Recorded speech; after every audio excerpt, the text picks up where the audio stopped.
ప్రార్థన చేసుకున్నాం. వాక్యం కొరకు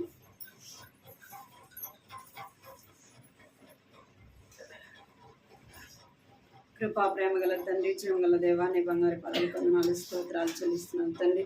మహోన్నతుడు, మహాగణుడు, నాయన పరిశుద్ధుడైన తండ్రి, నీకెంతో వందనాలు స్తోత్రాలు చెల్లిస్తున్నంతవరకు కూడా ప్రభా పాటల ద్వారా నీ ఘనమైన నామాన్ని స్తుతించి ఘనపరిచే విషయంలో మీరు సహాయపడుతూ వచ్చారు ప్రభు. నీకెంతో వందనాలు చెల్లిస్తున్నాం తండ్రి. ఈ యొక్క మధ్యాహ్న కాల సమయంలో ప్రభు నీ వాక్యం ద్వారా మీరు మాట్లాడండి ప్రభు. నీ స్వరం వినడానికి సహాయం చేయండి. వినే చెవులు, గ్రహించే మనసు ప్రభు మీరు మాకు అనుగ్రహించమని మీ సన్నిధిలో ప్రార్థిస్తుంటున్నాం ప్రభు. కనికరించండి తండ్రి. మీరే మాట్లాడమని ప్రార్థిస్తున్నాం తండ్రి. దేవా, నా సొంత మాటలు, ఆలోచనలు వాటన్నిటిని కూడా ప్రభు మీరు తీసివేయమని ప్రార్థిస్తున్నాం తండ్రి. మీరు మాట్లాడితేనే మాకు క్షేమం ప్రభు, మీరు మాట్లాడితేనే మాకు మేలు గనుక ప్రభు. నేను మీరు నిత్య జీవపు మాటలు కలిగిన దేవుడు కనుక ప్రభు నాయన మీరు మాట్లాడమని ప్రార్థిస్తుంటున్నాను తండ్రి. సహాయించు. మీరు మాట్లాడుతున్నప్పుడు ప్రభు ఎంతో భయము కలిగి మీ మాటలు వినటానికి ప్రభు మీరు కృప చూపించమని ప్రార్థిస్తున్నాను తండ్రి. ఆనాడు హృదయం ప్రభా లుదియా హృదయం ఎలాగో తెరవబడుతూ వచ్చింది ప్రభా.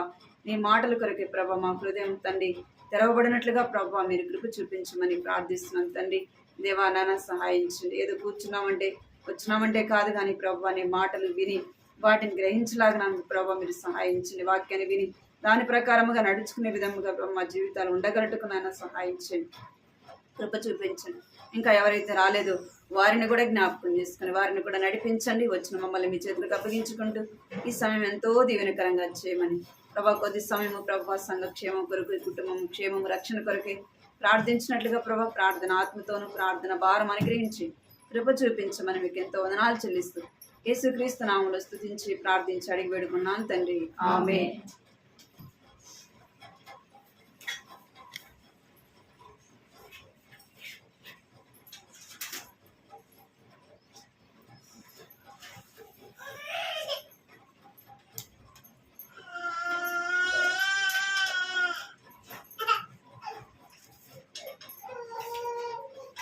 వాక్యాన్ని చదువుతున్నాను.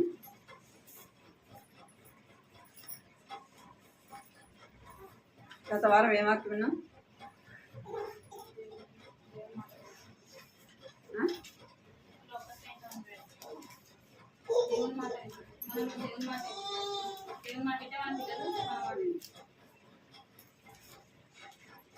ఇప్పుడే గుర్తులేదు అక్క. నువ్వు ఎప్పుడో అడిగితే ఏం చెప్తామంటదా కదా. ఇప్పుడే గుర్తులేదు. పోయిన వారం అడిగితే ఎన్ని గంటలు అయిపోయింది కదా. రోజులు 6 రోజులు అయిపోయింది, గంటలు కూడా చాలా అయిపోయింది. ఏం గుర్తుంటుంది అంతే కదా. ఏ వాక్యం ఏంటో చూసాం పోయిన వారం?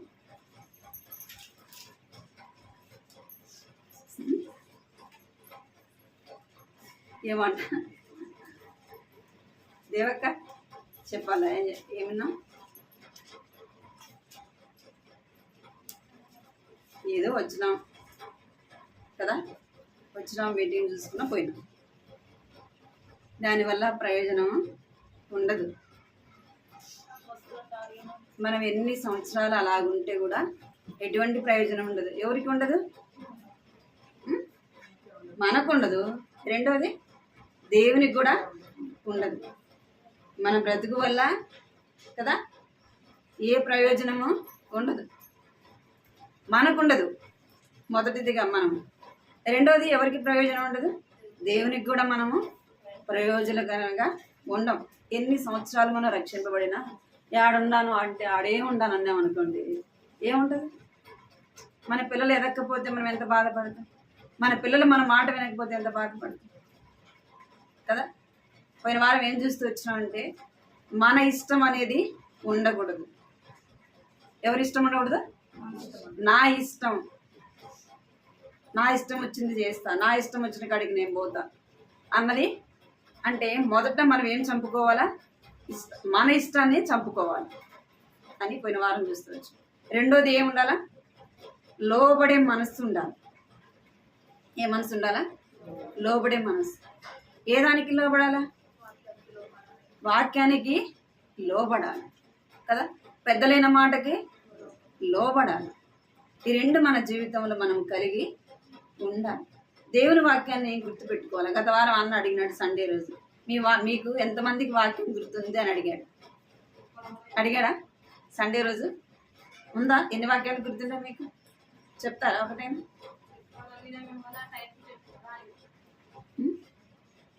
ఏం చేయాలా? వాక్యాన్ని గుర్తు పెట్టుకోవాలి కదా. వాక్యం ఏం చేయాలా? గుర్తు పెట్టుకోవాలి. మనం బైబిల్ చదివితే కదా వాక్యం గుర్తు పెట్టుకునే దానికి. చదివినారు ఈరోజు బైబిల్? ఎవరు చదివినారు? జ్యోతక్క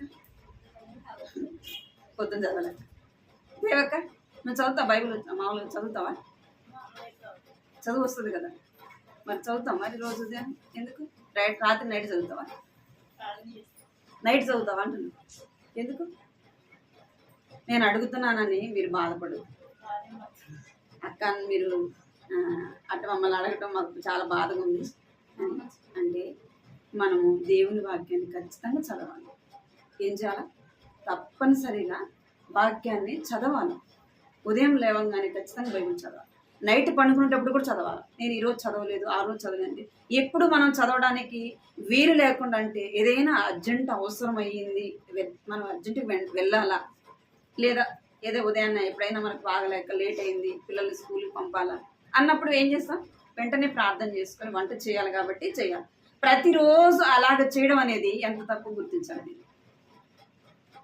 కదా.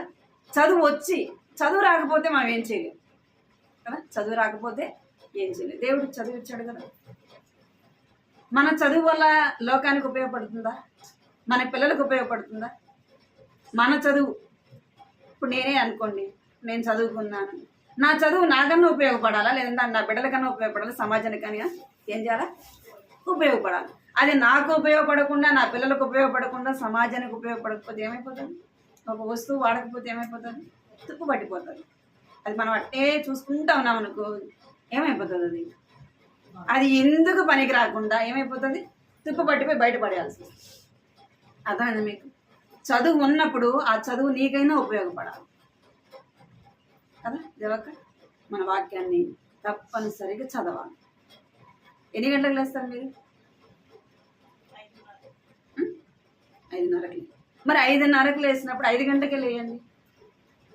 ఒక అరగంట ముందు లే. మీరు రోజు లేసేది 5:30కి. ఈ అరగంట ఎందుకు ముందు లేయాలంటే ఆ సమయం దేవునికి ఇవ్వడానికి. నీ పని 5:30 నుంచి కదా, మరి 5 గంటలకి వెళ్ళి ఆ అరగంట దేవునికి, 5:30 నుంచి నీ పని చేసుకో. గుర్తుపెట్టుకోండి, బైబిల్ ఖచ్చితంగా చదవాలి. అది నీకు క్షేమం, నీ కుటుంబానికి క్షేమం, నీ బిడ్డలకు కూడా క్షేమం. ఒక రోజు కాదు, 2 రోజులు కాదు. రోజు చదువుతారా? ఈరోజు ఒక్కరోజు చదవలేదా చెప్పండి? నేను అడుగుతున్నా, రోజు ఉదయాన్నే చదువుతారా అంటున్నా. రోజు ఉదయం లేవగానే ఖచ్చితంగా బైబిల్ చదవాలి. బైబిల్ చదివినాకనే మన పని చేసుకోవాలి. కొన్ని వచనాలన్నా చదవాలి. తర్వాత మన పని అయిపోయినాక మనం ఈ సమయంలో ఖాళీ ఉంటాం. అప్పుడు 2 అధ్యాయాలు కానీ 3 అధ్యాయాలు కానీ చదవాలి. అప్పుడు దేవుడు ఏం చేస్తాడంటే జ్ఞానం ఇస్తాడు. అలా మనం ఏం చేస్తామంటే దేవుని వాక్యాన్ని తెలుసుకుంటాం. ఎన్ని మనకు గుర్తున్నా దేవుని వాక్యం మన హృదయంలో గుర్తు లేకపోతే అంతా కూడా వ్యర్థమే. దేవుని వాక్యాన్ని అనేది దేవుడు చదివిచ్చాడు, జ్ఞానం ఇచ్చాడు. దేవుని వాక్యాన్ని చదవడానికి ఇచ్చాడు. కొంతమంది దేవుని వాక్యాన్ని చదవాలని ఆశ ఉన్నా ఏం రాదు, చదువు రాదు. ఎవరన్నా చదివితేనే వినాలి, ఎవరైనా చెప్తేనే వినాలి. అర్థమైందా మీకు? చదువు రాని వాళ్ళు ఎంత బాధపడతారు తెలుసా? అరే నాకు చదువు వస్తే ఎంత బాగుండేది అని బాధపడతారు. నేను వాక్యం చదువుకునేదాన్ని కదా అని ఏం చేస్తారు? మరి దేవుడు ఇచ్చాడు కదా చదువు.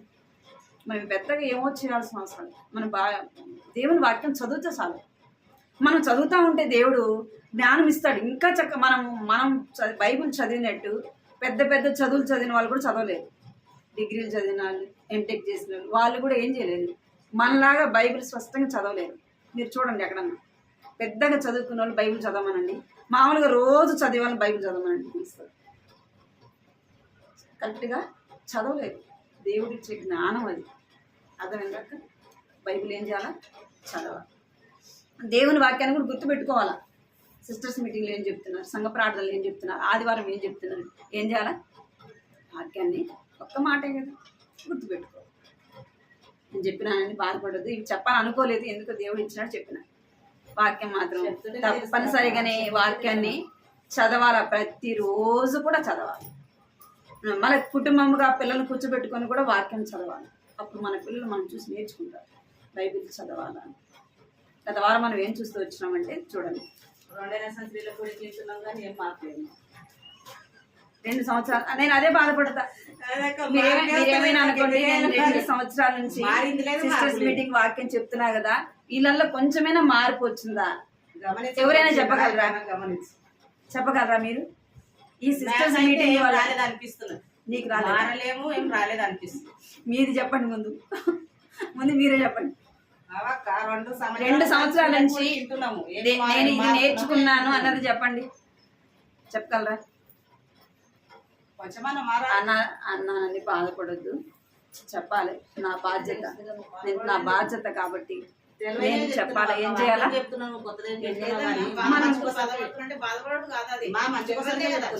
కొంతమంది ఏం చేస్తారంటే బాధపడద్దు, దేవుని వాక్యం అనేది చదవాలా, రెండోది గుర్తు పెట్టుకోవాలి.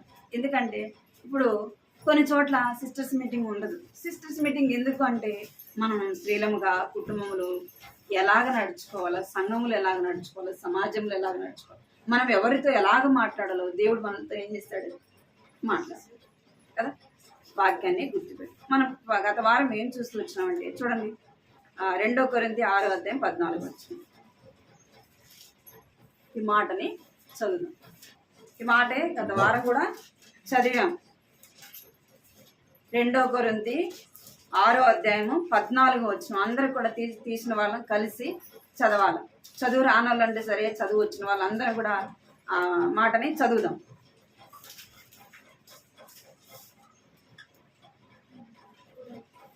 రెండవ కొరింథీ 6:14 మీరు అవిశ్వాసులతో జోడిగా ఉండుకుడు, నీతికి దుర్నీతితో ఏమి సాంగత్యం, వెలుగుకు చీకటితో ఏమి పొత్తు, క్రీస్తునకు బెలియాలితో ఏమి సంబంధము, అవిశ్వాసితో విశ్వాసికి పాలెక్కడ. చాలు చాలు. ఇక్కడ ఇదే మాట మనము గత శుక్రవారం కూడా చూసాం. మనము అవిశ్వాసులతో ఏం చేయకూడదంట, ఏం చేయకూడదు, జోడిగా అంటే స్నేహము చేయొద్దు. వారితో మనము ఎంతవరకు ఉండాలనో అంతవరకే ఉండాలి. వారితో ఎక్కువ మనము స్నేహము చేయొద్దు. ఎందుకు అంటే మనం చూసి వాళ్ళు ఏం నేర్చుకోరు. అర్థమైంది మీకు? మనం చూసి వాళ్ళు ఏం నేర్చుకోరు, వాళ్ళని చూసి మనము వెంటనే నేర్చుకుంటాం. మనం దేవుని బిడ్డలం అయినప్పటికీ ఎందుకు మనం వాళ్ళని చూసి నేర్చుకుంటాం, మనం చూసి వాళ్ళు ఎందుకు నేర్చుకోవాలంటే మనలో సరైన విధానంలో మనము లేము, ఆత్మీయంగా బలముగా లేము. అందుకే ఏం చేస్తాం, ఏం చేస్తాం, వాళ్ళని చూసి మనం నేర్చుకుంటాం, మనం చూసి వాళ్ళు ఏం నేర్చుకుంటాం. మనం ఆత్మీయంగా బలముగా ఉన్నప్పుడు ఏం చేస్తాం, వాళ్ళు మనం చూసి నేర్చుకుంటాం. అందుకే వాక్యం చెప్తుంది మనం ఏం చేయకూడదంట, మీరు అవిశ్వాసులతో జోడిగా ఉండకూడదు, నీతికి దుర్నీతితో ఏమి సాంగత్యము. నీతిమంతుడైన నీవు, నీతిమంతురాలుగా చేయబడిన నీవు ఎవరితో సాంగత్యం చేయకూడదంట, దుర్నీతితో ఏమి సాంగత్యం, వెలుగునకు చీకటితో ఏమి పొత్తు. నువ్వు వెలుగు కదా, ఇప్పుడు ఏం చేయబడినామంట, మనము పూర్వం ముందు ఏమై ఉన్నామంట. చూడండి, ఎఫెసీ రాసిన పత్రిక 5:9.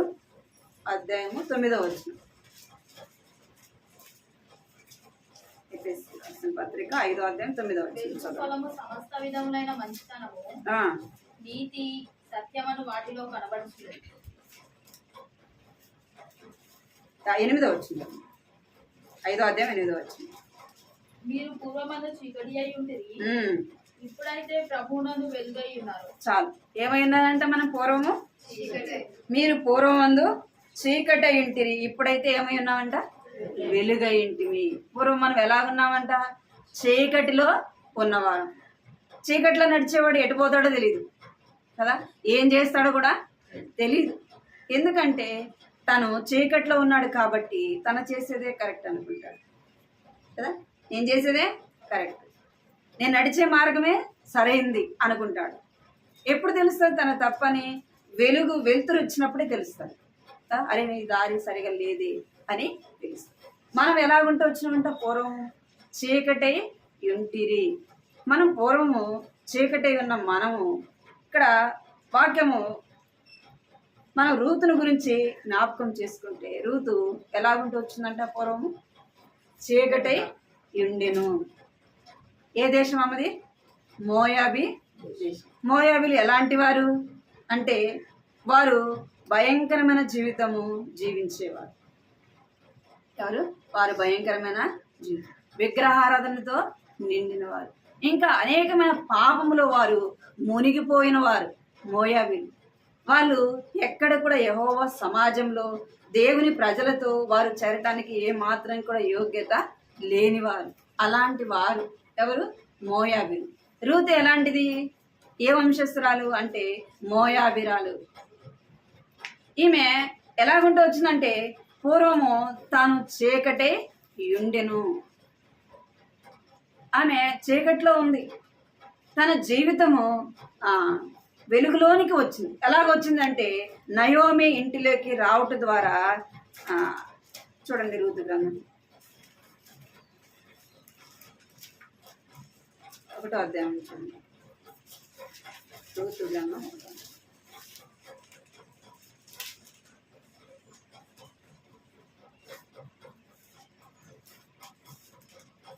చదవండి. 3వ వచనం. 1వ అధ్యాయం 3వ వచనం. నయోమి పెనిమిటి అయిన ఎలీమెలెకు చనిపోయిన తర్వాత ఆమెయు ఆమె ఇద్దరు కుమారులు నిలిచి ఉండేది. వారు మోయాబు స్త్రీలను పెళ్లి చేసుకున్నారు. వారిలో ఒక దాని పేరు ఓర్పా, రెండవ దాని పేరు రూతు. ఇక్కడ మళ్ళా చదువుతాం. ఇక్కడ రూతు ఏ వంశస్థులోకి వచ్చింది అంటే, నయోమి ఇంటిలోకి రావటం ద్వారా తను చీకట్లో నుంచి ఎక్కడికి వచ్చిందంట, వెలుగులోనికి వచ్చింది. నయోమి ఇల్లు చీకట్లో ఉందా, వెలుగులో ఉందా అంటే, తాను కుటుంబము వెలిగింపబడినది. నయోమి కుటుంబం ఏం చేయబడిందంట, వెలిగింపబడింది. వారు దేవుని ప్రజలు కదా. నయోమి కుటుంబం ఎలాంటిది? దేవుని ప్రజలు. వారు దేవుని ఎరిగిన వారు, వారు చీకట్లో నుండి వెలుగులోనికి వచ్చిన వారు. ఈమె రూతును మనకి జ్ఞాపకం చేసుకుంటే, ఈమె మోయాబిరాలు. ఎక్కడుంటూ వచ్చిందంటే, చీకటిలో, లోకంలో, పాపములో భయంకరమైన జీవితం. తాను లోకములో ఉంటూ వచ్చింది, చీకటిలో ఉంటూ వచ్చింది. ఆ యొక్క ప్రజలు ఎక్కడ కూడా వాళ్ళు దేవుని ప్రజల్లోకి చేరడానికి వీలు లేకుండా ఉంటూ వచ్చింది. అలాంటి రూతు ఇప్పుడు ఎక్కడికి వచ్చింది? నయోమి ఇంట్లోకి రావటం ద్వారా తనకి ఏమొచ్చిందంటే, వెలుగు వచ్చింది. మనం ఎక్కడ రావడం ద్వారా వెలుగు వచ్చింది? దేవుడు యేసు ప్రభు ఈ లోకంలో జన్మించడం ద్వారా మనకేమొచ్చింది? వెలుగు వచ్చింది. ఆయనంది మనం విశ్వాసం ఉంచడం ద్వారా మనకేమొచ్చిందంటే వెలుగు వచ్చింది. అక్కడ రాయబడింది కదా ఎఫెసీ పత్రికలో, పూర్వం మనం ఏమైంటివంట, చీకటే యుంటిమి, ఇప్పుడు ఏమైనామంటే ప్రభువునందు వెలుగై ఉన్నారు. ఇప్పుడు ఎవరందు మనం వెలుగై ఉన్నామంట అంటే, ప్రభువునందు వెలుగై ఉన్నాము, వెలిగింపబడినాం మనం కదా. చీకటిలో ఉన్న మనము, చీకటితో ఉన్న మనం ఏమైపోయినామంటే వెలిగింపబడిన వారముగా ఉంటున్నాము. వెలిగింపబడినాం మనం. వెలుగులో ఉన్నామా, చీకటిలో ఉన్నామా? మనమే పరీక్షించుకోము కదా. మనమే పరీక్షించుకోవాలా. వెలుగులో ఉన్నామా, చీకటిలోనే ఉన్నామా, ఇంకా చీకటినే వెంబడిస్తున్నామా, ఇంకా మన హృదయంలో చీకటి కార్యాలు ఉన్నాయా అనేది ఎవరు పరీక్షించుకోవాలి? మనమే పరీక్షించుకోవాలి. చూడండి, 1 పేతురు 2వ అధ్యాయం 9వ వచనం.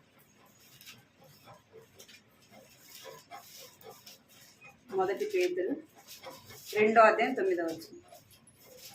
అయితే మీరు చీకటిలో నుండి ఆశ్చర్యకరమైన తన వెలుగులోనికి మిమ్మల్ని పిలిచిన వారి గుణాతిశయములను ప్రచురం చేయ నిమిత్తము ఏర్పరచబడిన వంశమును, రాజులైన యాజక సమూహమును, పరిశుద్ధ జనమును, దేవుని సొత్తైన ప్రజలనై ఉన్నారు. చాలు. అయితే మీరు చీకటిలో నుండి ఏమైనామంట, ఇప్పుడు ఒకప్పుడు మనం చీకటిలో ఉన్నాము, ఇప్పుడు ఏమైనామంట, వెలుగై ఉన్నాం. ఎందుకు వెలుగై ఉన్నామంటే, ఆయన గుణాతిశయములు ప్రచురము చేయను. ఆయన గుణాతిశయములు మనం ప్రచురం చేయాలంటే ఏమై ఉండాలా? మనలో ఏమై ఉండాలా? చీకటి లేకుండా వెలుగుతో నింపబడిన వారముగా ఉండాలి. వెలుగులో నడిచే వారముగా ఉండాలి. ఎప్పుడు వెలుగు ఉంటామో తెలియదు, ఎప్పుడు ఆరిపోతామో కూడా తెలియదు మనం. అవునా కదా? కరెంటు వచ్చిపోతుంటుంది చూసారా సునీతక్క? కరెంటు వచ్చిపోతుంటుంది. మనం కూడా అంతే. ఎట్లుంటామంటే ఒక్కోసారి కరెంటు ఫుల్ పవర్ ఉంటుంది, అట్లుంటాం మనం కూడా. ఒక్కోసారి ఫుల్ పవర్ ఉండేట్టుంటాం, ఎప్పుడు ఆరిపోతామో తెలియదు. ఏమైపోతుంది? ఫుల్ పవర్ వస్తే ఏమైపోతుంది చెప్పండి? ఒకసారి మొత్తం అన్నీ కలిపోతాయి. అన్నీ ఏమేమి ఉంటాయి అన్నీ కలిపోతాయి. మనం కూడా అంతే. ఏం చేస్తాం? ఫుల్ పవర్ ఉంటాం, ఎన్ని రోజులు ఉంటామో తెలీదు. వాక్యాన్ని మనం అర్థం చేసుకోవాలి. ఎందుకు అంటే ఒకప్పుడు చీకటి వెలుగు ఎంత మాత్రం కూడా నీలో నాలో లేదు. దేవుడు మనల్ని వెలిగించినాడు, వెలుగుగా చేశాడు. ఒకసారి వెలిగిన తర్వాత మనం ఏం చేయకూడదు? ఏం చేయకూడదు? ఆరిపోకూడదు. అదే ఏం చేయకూడదు? ఆరిపోకూడదు. ఒకసారి మనము వెలిగింపబడినాక ఏం చేయాలంటే చీకటి మార్గంలో వెళ్ళటానికి, చీకటి చూడగానే కొంతమందికి చీకటి అంటే ఇష్టం, కొంతమందికి చీకటి అంటే ఇష్టపడతారు. చీకటి అంటేనే ఇష్టపడతారు. కొంతమందికి చీకటి అంటే భయం. మనం చూడండి, మన దేవుడు వెలిగించినాడు, నిన్ను నన్ను వెలిగించినాడు. వెలిగింపబడిన మనము ఆరిపోకూడదు. ఏం చేయకూడదు? ఆరిపోకూడదు. మనం వెలిగింపబడ్డాము. అనేకులు మనం ఏం చేయాలంటే వెలిగించే వారముగా ఉండాలి. ఈ నయోమి తాను వెలిగించబడింది కదా, తను ఒకసారి ఏం చేయబడింది? వెలిగించబడింది. తాను ఏం చేస్తుందంటే వెలుగులో నడుస్తూ ఉంది.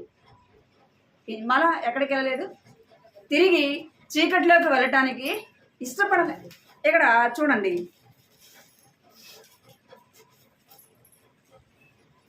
14 వచ్చిన చదవండి. రూతు గ్రంథం 1:14. వారు ఎలుగెత్తి ఏడవగా ఓర్పా తన అత్తను ముద్దు పెట్టుకునేను, రూతు ఆమెను హత్తుకోలేదు.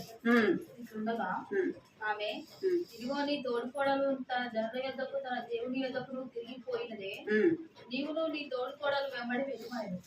అందుకు రూతు, నా వెంబడి రావద్దని తర్వాత చదవమాట. ఇక్కడ చూడండి, ఇద్దరు కూడా, ఇక్కడ నయోమి, రూతు, ఓర్పా, వీళ్ళిద్దరు కూడా ఎక్కడికి వచ్చినారు? ఇద్దరు ఒక దేశస్తులే, ఇద్దరు కూడా మోయాబిలే. ఎక్కడికి వచ్చినారు? నయోమి ఇంటికి వచ్చినారు. నయోమి ఇంటికి వచ్చిన వారు ఇద్దరు కూడా చీకట్లో నుండి వెలుగులోకి వచ్చినారు, వెలిగింపబడిన కుటుంబంలోనికి వచ్చినారు. అయితే అక్కడ జరగరానిది అక్కడ జరుగుతూ వచ్చింది కదా. ఇద్దరు భర్తలు చనిపోయారు. రూతు భర్త చనిపోయాడు, ఇంకా ఓర్ప భర్త కూడా చనిపోయాడు. ఇక్కడ ఇద్దరు భర్త చనిపోయినప్పుడు నయోమి చెప్తా ఉంది, మీరు తిరిగి వీళ్ళకు వెళ్ళిపోండి అని. వెళ్ళిపోండి అంటే ఎవరు వెళ్ళిపోయారు? ఓర్ప వెళ్ళిపోయింది. ఎందుకు అంటే తన జీవితంలో చీకటిలోనే ఉంది. వెలుగులో ఉన్నప్పటికీ తన హృదయం అంతా ఎట్టుంది? చీకటిగానే ఉంది. తన హృదయం వెలిగింపబడలే కదా, వెలిగింపబడలే. వెలుగులో ఉన్నప్పటికీ తన హృదయంలో ఏం లేదు? వెలుగు లేదు. మనం కూడా అట్టే ఉంటాం. మనం ఉండేది వెలుగులోనే ఉంటాం, దేవుని ఇంట్లోనే ఉంటాం, దేవుని సన్నిధికి వస్తాం. కానీ మన హృదయంలో ఏముంటుంది? చీకటి చీకటి ఆవరించి ఉంటుంది కదా. కటిక చీకటి ఏం చేస్తుంది? ఎంతో వెలుతురు పెడితే కానీ ఆ చీకటి పోదు. అవునా కదా? ఎక్కువ చీకటి ఉందనుకోండి, అమావాస్య ఎప్పుడు వస్తుంది చూడండి, అది ఎట్లుంటుంది? చీకటి భయంకరమైన చీకటి కదా. ఏం అసలు అడుగు పెట్టడానికి కూడా ఏం కనబడదు. అలాగుంటే మన హృదయం కూడా ఎట్లా ఉంటుంది? చీకటితో నింపబడి ఉంటుంది. ఆ చీకటి పోవాలంటే ఏం చేయాలి? యేసు ప్రభు మన హృదయంలో ఏం కాల? ఆ చీకటినంతా కూడా పారదోలవాడు యేసు ప్రభు వాడు. ఆయన ఒక్కడే మన హృదయాన్ని వెలిగించేవాడు. నవ్యం ఇక్కడ ఓర్ప ఉంది, కానీ తన హృదయం ఏం చేయలేదు? వెలిగించబడాలి. ఆమె ఏమైపోయింది? తిరిగి చీకటిలోకే వెళ్ళిపోయింది కదా. ఇక్కడ రూతుని మనం జ్ఞాపకం చేసుకుంటే, రూతు తను వెలిగించబడింది. ఏం చేస్తుంది? వెళ్ళమంటే వెళ్ళొచ్చు కదా. ఆమె కూడా ఏమంటుంది? నేను వెళ్ళను, నేను నీతో కూడా ఉంటా, నీతో కూడా వస్తా, మరణం తప్ప నిన్ను నన్ను ఏది కూడా ఎడబాయకూడదు. ఎందుకంటే ఆమె జీవితం వెలిగించబడింది కాబట్టి. నేను తిరిగి మళ్ళా ఇంటికి వెళ్తే నేనేమైపోతాను? మళ్ళా నా జీవితము పాతదిలాగా అయిపోతుంది. చీకట్లో ఆ భయంకరమైన పాపం లోకంలో నేను ఉంటాను. అందుకే ఆమె దేన్ని ఇష్టపడలేదు? చీకటిని. రూతు ఇష్టపడలేదు. నయోమి ఓర్ప ఏం చేసింది? చీకటిని ఇష్టపడి చీకటిలోకే వెళ్ళిపోయింది. మనం కూడా సరైన విధానంలో దేవుని తెలుసుకోకపోతే, సరైన విధానంలో దేవుని వాక్యాన్ని చదివి గ్రహించకపోతే ఏమైపోతాం? ఒక్కసారిగా పోతామా? ఒక్కసారిగా దేవుడు అద్దని వదిలిపెడతామా? వదిలిపెట్టాం. ఎందుకంటే వాళ్ళు వీళ్ళు ఏమనుకుంటారు కదా, అవునా కదా, వాళ్ళు ఏమనుకుంటారు, వీళ్ళు ఏమనుకుంటారు, చిన్న చిన్నగా ఏమైపోతాం? క్రమేణా ఏమైపోతాం? లోకంలోకి వెళ్ళిపోతాం. అర్థమైంది? అందుకే మనం ఏం చేయాలంటే, ఒక్కసారి వెలిగింపబడిన నీవు నేను ఎక్కడికి వెళ్ళకూడదు? చీకట్లోకి వెళ్ళకూడదు. మత్తయి సువార్త 4వ అధ్యాయం, మత్తయి సువార్త 4వ అధ్యాయం 16వ వచనం చదవండి. నజరేతు ఇచ్చి జెబూలూను నఫ్తాలి అను దేశంలో ప్రాంతములలో సముద్ర తీరమందరి కపటమునకు వచ్చి కాపురం ఉండేది. జెబూలూను దేశమును నఫ్తాలి దేశమును యోర్దానుకు ఆవరణున్న సముద్ర తీరమున అన్యజనులు నివసించు గలిలయులు చీకటిలో కూర్చుని ఉన్న ప్రజలను గొప్ప వెలుగు చూసి. చాలు వాళ్ళు ఏం చూశారంట? చీకట్లో ఉన్నవారు ఏం చూశారు? గొప్ప వెలుగును చూశారు. మనం ఏం చూసాము? ఒకప్పుడు చీకట్లో ఉన్న మనం యేసు ప్రభుని తెలుసుకోవడం ద్వారా ఏం చూసాం? మనం ఇప్పుడు గొప్ప వెలుగును చూసాము కదా. గొప్ప వెలిగింపబడిన మనం ఏం చేయాలంటే, గొప్ప వెలుగును చూసిరి. మనం గొప్ప వెలుగును చూసినాక మరలా చీకటి వైపు చూడకూడదు, చీకటిలోకి వెళ్ళకూడదు. చీకటిని ఎంత మాత్రం కూడా మనం ఇష్టపడకూడదు. ఇక్కడ రూతు దేని ఇష్టపడిందంటే, వెలుగును కోరుకుంటూ వచ్చింది, వెలుగు మార్గంలో తాను నడుస్తూ వచ్చింది. మనం కూడా వెలిగింపబడిన మనము ఏం చేయాలంటే, వెలుగులో నడిచే వారముగా ఉండాలా, వెలుగును వెంబడించాలా, వెలుగు కలిగి జీవించాలా.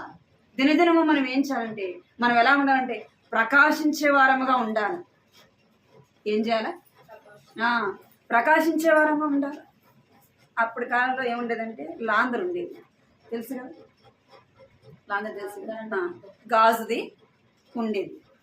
ఆ గాజుది కొంచెము ఈరోజు మనం వెలిగించామనుకోండి, ఆ పొగ ఏమైపోతుంది? దాని చుట్టూ ఉన్నప్పుడు మనం లాందరు పెట్టినా అంత వెలుతురు రాదు. అది శుభ్రంగా కడిగి, ఎందుకంటే మాకు ఉండేది, అందుకే చెప్తున్నాం. అది మనం ఎప్పుడైతే కడిగి ఆ లాంధ్ర మనం వెలిగించామనుకో ఎట్లుంటుంది? ఎంతో వెలుతురుగా ఉంటుంది. దినదినము మనం కడగబడినప్పుడు ఏం చేస్తాం? ప్రకాశిస్తూ ఉంటాం కదా. ఏం చేస్తామంట? ప్రకాశిస్తూ ఉంటాం. అందుకే మోషే మొహం ఎలా ఏమైందంట? ప్రకాశిస్తూ వచ్చిందంట. 40 రోజులు ఉపవాసం ఉన్నప్పటికీ ఏమైంది? మోషే మొహం ప్రకాశిస్తూ, ఆ వెలుగును వారు చూడలేకపోయినారు. అలాగ మనము దేవునిలో ఒకసారి చీకటిలో నుంచి మనం బయటకు వచ్చినాక ఏం చేయకూడదంటే, చీకటిని ఎప్పుడు కూడా ఇష్టపడకూడదు. ఎప్పుడు కూడా చీకటి వైపు కూడా, చీకటి కార్యాల విషయంలో కానీ మనం ఏం చేయకూడదు? చూడకూడదు. అంటే చీకటి వైపు మన దృష్టి వెళ్లకుండా ఉండాలంటే ఏం చేయాలి? ఎప్పుడు మన హృదయంలో ఏముండాలి? వెలుగు ఉండాలి. వెలుగు ఎప్పుడు ఉంటే చీకటి ఎప్పుడు కూడా హృదయంలోకి రాదు. కరెంటు ఎప్పుడు వెలుగుతూ ఉందనుకోండి, చీకటి రాదు. అది రాత్రి అయినా పగలైనా. అది లైట్ పోగానే చీకటి వచ్చేస్తుంది. దేవుని వాక్యం మనలో లేకపోతే చీకటి ఏం చేస్తుంది? ఆవరిస్తుంది. దేవుని వాక్యం ఏమైందంట? వెలుగై ఉంది. నీ వాక్యం నా పాదములకు దీపము. దేవుని వాక్యం ఏమైందంట? దీపమైన వాక్యం మన హృదయంలో ఉంటే మన హృదయంలో ఏముంటుంది? వెలుగు ప్రకాశిస్తూ ఉంటుంది. మన ముఖము కూడా దేవుని వాక్యం మనం ఎంతైతే చదువుతామో, ఎంతైతే మనము దేవుని సన్నిధిలో కనబడతామో, మనం ఏం చేస్తామంటే ప్రకాశించే వారంగా ఉంటాం. ఇప్పుడు రూత్ ఎలాగుంది? ప్రకాశిస్తూ ఉంది. చీకటిలో ఉన్న ఆమె ఇప్పుడు ఏమైంది? వెలుగై ఉంది. ఆమె ప్రకాశిస్తూ ఉంది కదా. ఆమె గొప్ప వెలుగును చూడగలుగుతూ వచ్చింది. రెండోదిగా మన రూతులో తను జ్ఞాపకం చేసుకుంటే తను ఆత్మీయతలో ఏం చేస్తూ వచ్చిందంటే ఎదుగుతూ వచ్చింది. లోకం వైపు ఆమె ఎప్పుడు కూడా చూడలేదు, వెనక్కి చూడలేదు. ఒకసారి వెలిగింపబడిన మనము ఏం చేయకూడదు? వెనక్కి చూడు. ఆత్మీయ జీవితంలో ఎప్పుడు కూడా వెనక వైపు మనము చూడలేదు. వెనక్కి చూస్తే లోకాన్ని చూస్తే ఏమైపోతుంది? లోకంలో ఎవరు వెనక్కి చూశారు? లోతు భార్య. చూడండి ఆదికాండం 19వ అధ్యాయం 26వ వచనం.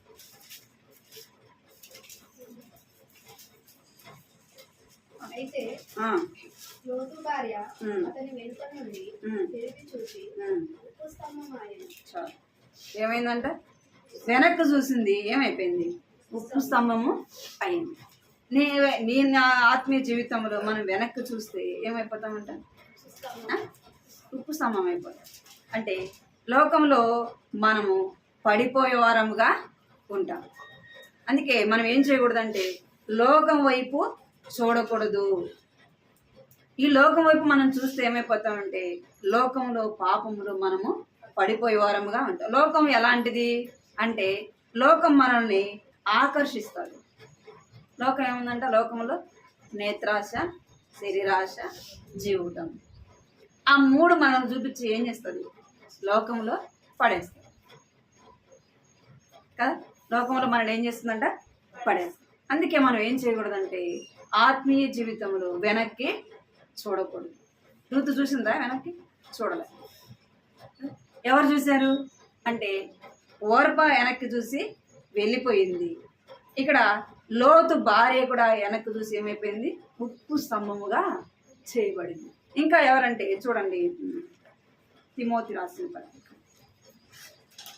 2వ తిమోతి 4వ అధ్యాయం 10వ వచనం చదవండి. 2వ తిమోతి 4:10. ప్రేమ యువలోకమును స్నేహించి నన్ను విడిచి తెస్సలోనికకు వెళ్ళాను. వేస్తే చాలు ఏమైనాడంట? ఎలోహమును స్నేహించి ఏం చేస్తాడంటే దేవుని విడిచిపెట్టినాడు. ఆయన లోకం వైపు చూసినాడు, లోకంలో ఉన్నదాన్ని ఆశించినాడు. ఏమైపోయినాడు? దేవుని విడిచిపెట్టి లోకంలోకి వెళ్ళిపోయాడు.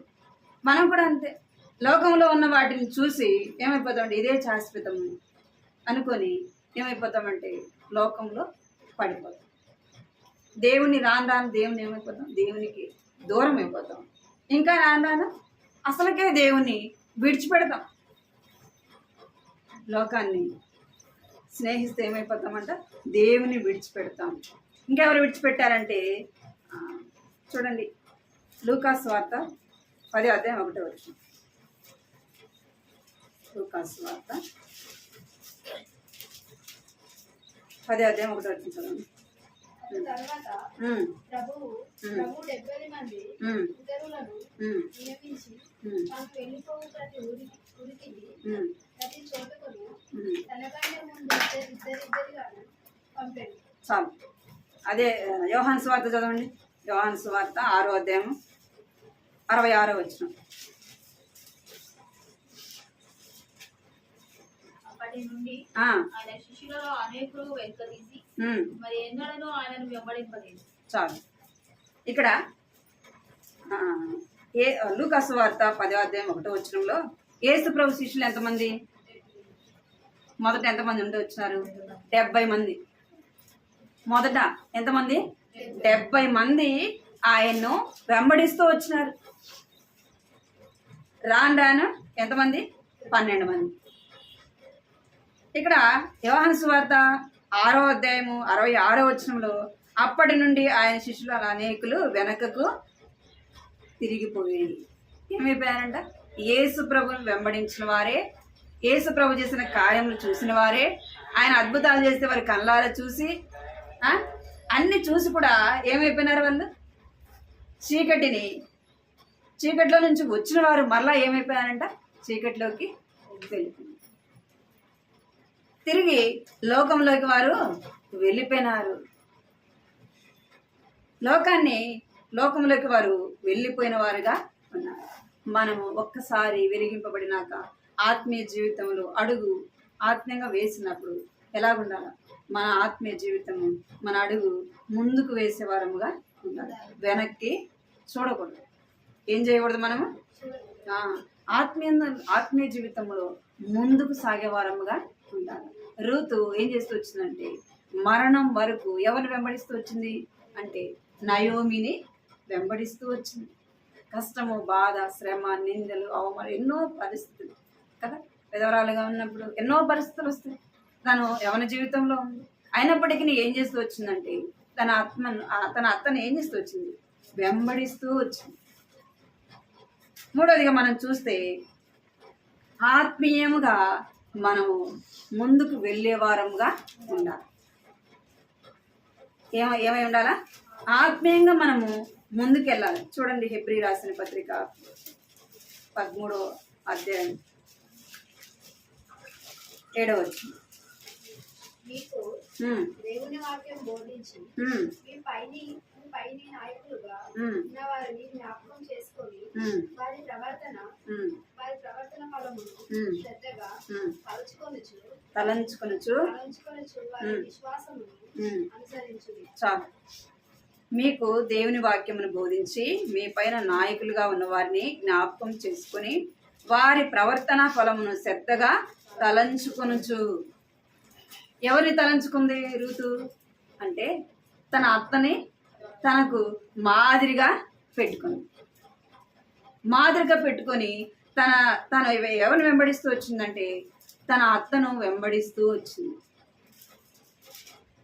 ఇక్కడ మనం ఎవరిని వెంబడించాలా? మన పైన నాయకులుగా ఉన్నవారిని, మనకంటే ముందున్న వారిని. ఎవరు మనకంటే ముందు మాదిరి చూపించింది? భగత్ అంకుల్ కదా. భగత్ అంకుల్ మాదిరి చూపించారు.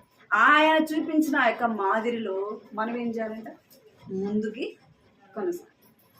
ఆయన మనకు ఏం మాదిరి చూపించాడంటే మనకి ఏమి ఇచ్చాడు అంటే హెబ్రోను సావాసాన్ని ఇచ్చాడు. హెబ్రోను సావాసం ఎలాంటిది? చూడండి, అపోస్తలుల కార్యం 2వ అధ్యాయము 44.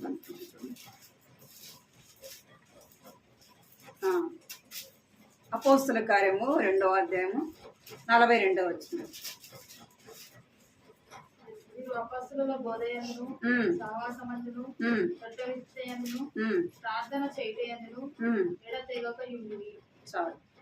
మన సహవాసం ఏంది? మన నాయకుడు మనకేం నేర్పించిపోయాడు అంటే భగత్ సింగ్ అంకుల్ దేవుడు ఏర్పరచుకున్నాడు. ఆయనకు ప్రత్యక్షతను అనుగ్రహించినాడు. ఏ ప్రత్యక్షత అంటే ఎన్నో డినామినేషన్, ఎన్నో చర్చిలు ఉన్నాయి, ఎన్నో విధాలుగా వారు చేస్తున్నారు. కానీ భగత్ సింగ్ అంకుల్కి దేవుడు అనుగ్రహించిన ప్రత్యక్షత ఏంటంటే ఏమంట? మీరు అపోస్తుల బోధయందును అంటే దేవుని వాక్యమందును. రెండోది ఏం కలిగి ఉండాలా? దేవుని వాక్యాన్ని మనం కలిగి ఉండాలి.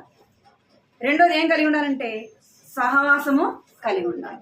నేను నా ఇంట్లో కూర్చుని ప్రార్థన చేసుకుంటా, నా ఇంట్లో కూర్చుని నేను బైబిల్ చదువుకుంటా, నేను చర్చికే పోవాల్సిన అవసరం లేదు, నాకు సహవాసం అవసరమే లేదంటే ఏం నేర్చుకుంటాం? ఏమి కూడా నేర్చుకోండి. అందుకే ఏం కలిగి ఉండాలంట? సహవాసము కలిగి ఉండాలి. ఇంకా మూడోది ఏముందంట? రొట్టె విరుచుట కదా. అన్ని సంఘాల్లో ఎప్పుడు ఇస్తారు రొట్టె? నెలకు ఒకసారి, ఇంకా సంవత్సరానికి ఒకసారి కదా. కొన్ని అట్లా నెలకు ఒకసారి. మన సహవాసంలో ప్రతి సండే ఖచ్చితంగా బల్ల ఉండాలి. నాలుగోది ఏం కలిగి ఉండాలంట? ప్రార్థన ఎడతెగక కదా. ఏముండాలంటే మనము ప్రార్థన చేయటందు ఎడతెగక ఉండాలి.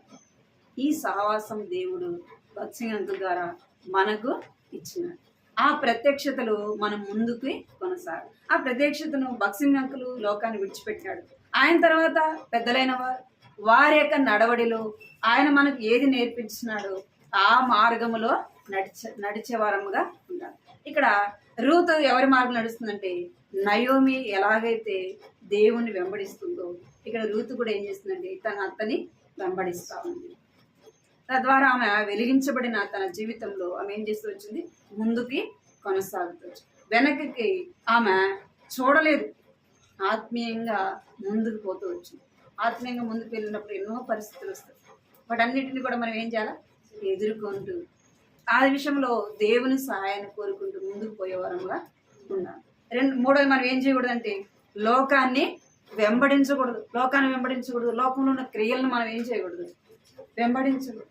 మనం దేవుణ్ణి సంతోషపెట్టాలా, మనుషులను సంతోషపెట్టాలనుకొని అంటే లోకంలో ఒకటి చేస్తాం, దేవుణ్ణి చేస్తాం.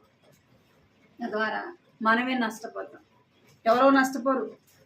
నువ్వు చేయడం ద్వారా ఎవరో నష్టపోరు, నీవే ఏమైపోతావు, నష్టపోతావు. మనమే ఏమైపోతామంటే రాను రాను చీకటి ఇక చేపట్టు వెలిగింపబడిన మనము ఆరిపోకూడదు. ఏమి ఇవ్వకూడదు, ఆరిపోకూడదు. నువ్వు దేవుని సన్నిధికి దూరం అయిపోతున్నావు అంటే ఏమని అర్థం, ఆరిపోతున్నావని అర్థం. ఒకసారి ఒక కుటుంబంలో తల్లి, తండ్రి, కూతురు, కొడుకు నలుగురు ఉండాలండి. ఈ నలుగురు కూడా దేవుని యందు భయభక్తులు కలిగిన వారి దేవుణ్ణి వెంబడించేవారు. మంచి స్థానంలో ఉన్నారు, పిల్లలు మంచిగా చదువుకున్నారు, జాబ్ చేస్తున్నారు, దేవుడు వారిని ఆశీర్వదించింది. అయితే కుమారుడు రాను రాను ఏమైపోతున్నాడంటే చెడు సవాసం చేసి ఏమైపోతున్నాడంట, దేవునికి దూరం అయిపోతున్నాడంట. దేవుని సన్నిధికి రావడం లేదంట. వాళ్ళమ్మ ఎంత చెప్పినా వినడం లేదంట. వాళ్ళమ్మ ఏం చేస్తుందంటే, తల్లి ఏం చేస్తుంది చెప్పండి, చెప్తే మనం వెళ్ళలేదనుకోండి, రెండోది మనం చేసేది ఏంది, ఏడుస్తాం కదా. చెప్పి మాట వినకపోతే ఏం చేస్తాం, ప్రభువా ఏం చేయాలా అని ఏడ్చి ప్రార్థన చేస్తాం. దేవుని నమ్మిన తల్లి అయితే ఏం చేస్తుంది, ప్రార్థన చేస్తుంది. దేవుని నమ్మని తల్లి అయితే ఏం చేస్తుంది, కూర్చొని ఏడుస్తుంది. అంతేనా? అయితే ఈ తల్లి కూడా ఏం చేస్తుందంట, రోజు ప్రార్థన ఏడ్చి ప్రార్థన చేస్తుంది. సరిగా తినట్లేదంట, సరిగా నిద్రపోవట్లేదంట. ఎందుకు, బిడ్డ విషయమే చింత, బాధ.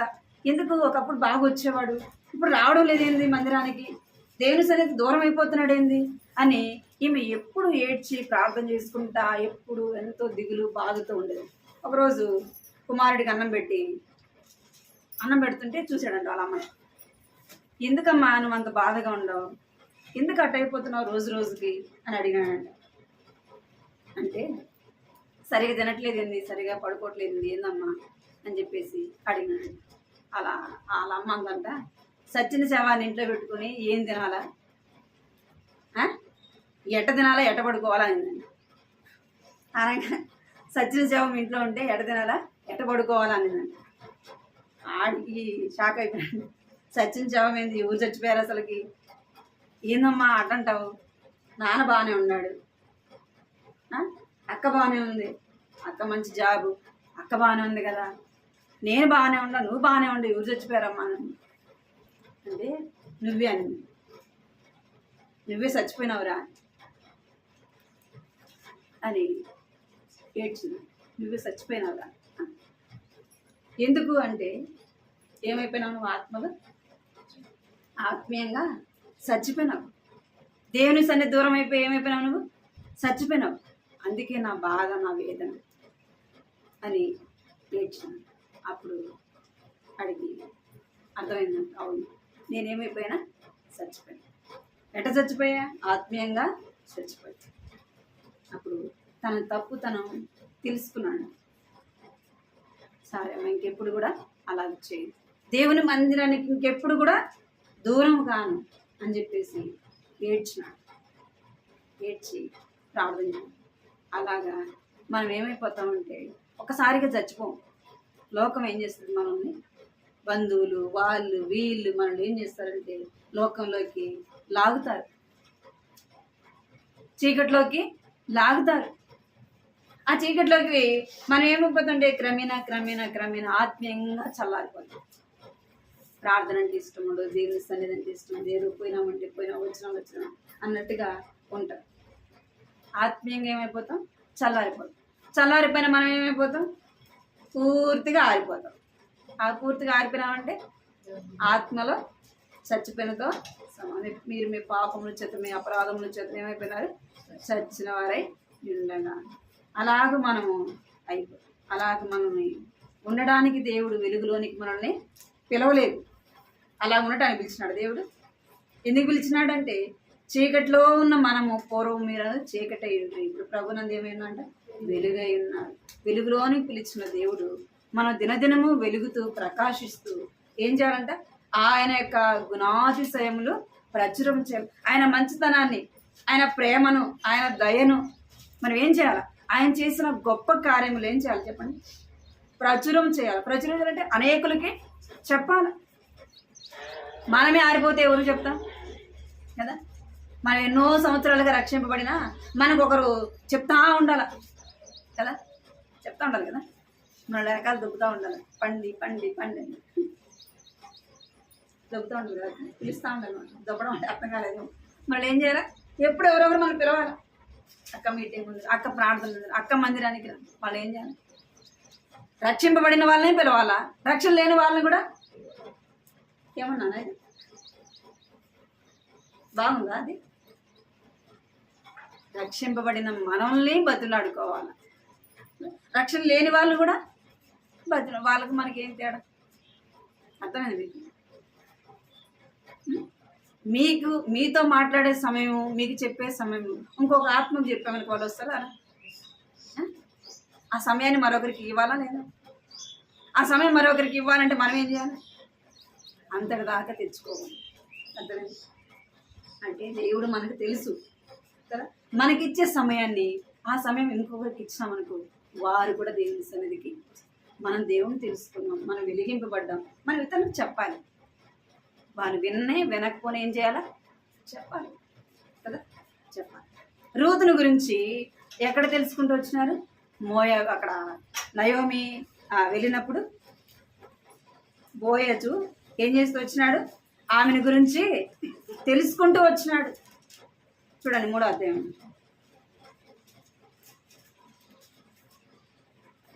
9వ వచనం. 3వ అధ్యాయం 9వ వచనం చూడండి. అతడు నీవెవరవని అడగగా ఆమె నేను రూతు అను నీ దాసురాలిని. 3వ అధ్యాయం 9వ వచనం. ఇక్కడ చూడండి 2వ అధ్యాయం 11వ వచనం చూడండి. నీవు నీ తల్లిదండ్రులను నీ జన్మభూమిని విడిచి ఇంతకు ముందు నీవు ఎరుగని జనమునందుకు వచ్చితివి. యెహోవా నీవు చేసిన దానికి ప్రతిఫలం ఇచ్చింది. ఇశ్రాయేలుల దేవుడైన యెహోవా రెక్కల క్రింద సురక్షితంగా ఉండునట్లు నీవు వచ్చితివి. ఆయన నీకు సంపూర్ణమైన బహుమానం ఇచ్చినని ఆమెకు ఉత్తరం ఇచ్చాడు. 9వ వచనం కూడా చూడండి. అదే అధ్యాయం. వారు పోయి చేను కనిపెట్టి వారిని వెంబడించుము. నేను ముట్టకూడదని యవనస్తులకు ఆజ్ఞాపించి ఉన్నాను. నీకు దాహమగినప్పుడు చుండల యొద్దకు పోయి పనివారి చేతిన నీళ్లు త్రాగమని చెప్పాను. ఇక్కడ రూతును గురించి బోయజు చెప్తా ఉన్నాడు. ఆమె వెలిగింపబడిన తర్వాత ఆమె సాక్ష్యము ఎవరు చెప్తున్నారు? బోయజు చెప్తున్నాడు. తన అత్తకు ఆమె ఏం చేసిందో, తను ఎలాగ ప్రవర్తిస్తూ వచ్చిందో, తను ఎలాగ జీవించిందో, తన జీవితం గురించి ఎవరు చెప్తున్నారు? బోయజు చెప్తున్నారు. ఇక్కడ 3వ అధ్యాయంలో కూడా 10వ వచనంలో చూడండి. 10వ వచనం. సాగిలపడి తల వంచుకొని ఏమి తెలిసి పరదేశినైన నా యందు లక్ష్యం ఉంచినట్లు నీకు కటాక్షం కలిగిన అని చెప్పగా బోయజు నీ పెనిమిటి మరణమైన తర్వాత నీవు నీ అత్తకు చేసిన దాంతో నాకు తెలియబడదు. నీవు నీ తల్లిదండ్రులను నీ కాదా 3వ అధ్యాయం 10వ వచనం. అతడు నా కుమారి యెహోవా చేత నీవు దీవెన నొందిన దానవు. కొద్దివారినే గాని గొప్పవారినే గాని యవనస్తులను నీవు వెంబడింపక యుద్ధ వలన నీ మునుపటి సత్ప్రవర్తన కంటే వెనుకటి సత్ప్రవర్తన మరీ ఎక్కువైనది. ఎవరు సాక్ష్యం ఇస్తున్నారు చెప్పండి? బోయే చెప్తున్నాడు. దేవుడు ఆయన రూతుని గురించి సాక్ష్యం ఇస్తున్నాడు. నీ యొక్క మునుపటి ప్రవర్తన కంటే ఇప్పుడు ప్రవర్తన ఎక్కువైనది. నీవు యవనస్తుల్ని కానీ కొద్దివారిని కానీ గొప్పవారిని కానీ నువ్వు వెంబడించలేదు. ఆమె దేవుని ఒక్కసారి వెలిగింపబడినాక ఆమె వెనుకకి చూడలేదు. తన ప్రవర్తన, తన జీవితం ఏం చేయబడిందంటే మార్చబడింది. మునుపటి సత్ప్రవర్తన కంటే ఇప్పుడున్న ప్రవర్తన ఎలా ఉందంట, ఎంతో మంచిదిగా కనబడుతూ ఉంది చూసిన వాళ్ళకి. మన జీవితం ఎలా కనపడాలా? మునుపటిలా కనపడకూడదు. ఇప్పుడు ఎలా కనపడాలంటే మనం దేవుని నమ్మిన మనము నిజముగా వీరు దేవుని పిల్లలు. మునుపటిలాగా లేదు కదా, మునుపటిలాగా మాట్లాడలేదు, మునుపటిలాగా తను లేదు. ఇప్పుడు తన ప్రవర్తన మారిపోయింది, తన జీవితము మారిపోయిందని మనతో ఉన్నవారు మన గురించి ఏం చేయాలి? సాక్ష్యం చేయాలి. బోయేజు రూతుని గురించి ఎలాగ చెప్తూ వచ్చినాడు, నిన్ను నన్ను గూర్చి ఇతరులు చెప్పే విధంగా ఉండాలి. మనం వెలిగింపబడిన మనము ఏం చేయకూడదు? ఆరిపోకూడదు. ఇంకొకటి రెండోది ఏం చేయకూడదు? రక్షింపబడిన మనము వెనకకి చూడకూడదు. మూడోది ఏం చేయకూడదు? మూడోది మనం ఏం చేయాలంటే మన మీద పెద్దలైన వారు, నాయకులైన వారు మన మాదిరి ఏదైతే ఉంచిపోయారో ఆ యొక్క మార్గంలో మనం నడిచే వారంగా ఉండాలి. అలాగ దేవుడు మనం ఉన్నట్టు దేవుడు సాయం చెప్పాడు. ప్రార్థన చేసుకుంటాం.